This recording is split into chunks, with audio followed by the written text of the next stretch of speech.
alsnog even gaat zingen. Want we zijn collega's van elkaar vorig jaar. En ja, ik vind dus echt wel dat er even een groot applaus mag voor deze sfeer, jongens. Ja, en ik heb eigenlijk niet meer zoveel, want voor eigenlijk dat liedje doen. Maar ja, dat gaat niet. Dus ja, eigenlijk wordt dit alleen een beetje het enigste wat ik wil zeggen.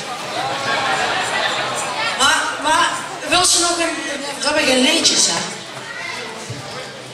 Misschien, ik heb het liedje werkt nog niet, maar misschien is het een leuk idee om op de zaterdag met de vastelavond naar de karaoke van de Oude Jeugdprins te gaan en dan met z'n allen dat liedje te zingen. Is dat een goed idee?